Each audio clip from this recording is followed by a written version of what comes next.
Flex ko lang tong aking relo. Bigay ito ng aking classmate nung high school. Ayan o. Galing US. Bigay daw yan sa kanya ng bigay yan sa kanya ng kanyang biyanan. Tapos pumunta siya dito sa bahay. Binigay niya to sa akin. Ang halaga daw nito ay $350. Ayan. O, di magkano na sa pera natin to? 17,500. Binilang kong battery.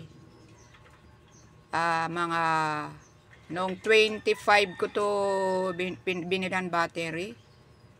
July 25. Hanggang ngayon hindi naman siya nagkakadiferensya. Okay ang kanyang oras. Kaya nagpapasalamat ako sa kaibigan ko. Dahil hindi siya nagdalawang isip ibigay sa akin to. Ayan, Kate Spade. Ayan. Kate Spade, New York in New York minute. Water resistant. Ayan. Magaang siya. Magaang siya sa kamay. Suot ko lagi kahit tulog ako. May relo din kasi akong Michael Kors. Mag-8 years na. Pero na-delay na nga ang oras niya.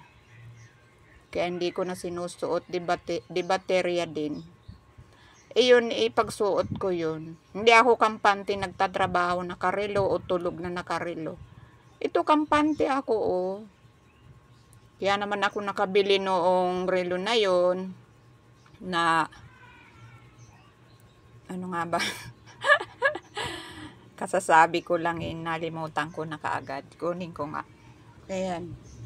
Michael Kors ko. Bili ko nito 7,500. In-order ko rin to sa anak ng pinsang buo ni Emily nasa US. Ito, ayan, umaandar siya pero lagi siyang late. Di ko pa napatitingnan doon sa nagkabit ng baterya.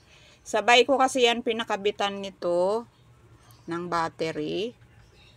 Kasi nga, sayang naman kung ma-stuck yung kanyang motor, masisira. Binili ko to nung binenta ko ang lote ko sa Bicol. Ayan. Palitan ko man yan ng ng bracelet. Nakailang palit na rin tong bracelet Ito, kinukuha ko pa rin. Kasi ayan yung pangalan niya, di ba Ayan yung Michael Kors na pangalan. Sayang naman.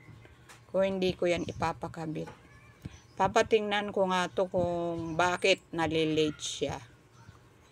Ayan, maraming salamat sa pagnonood ng aking video.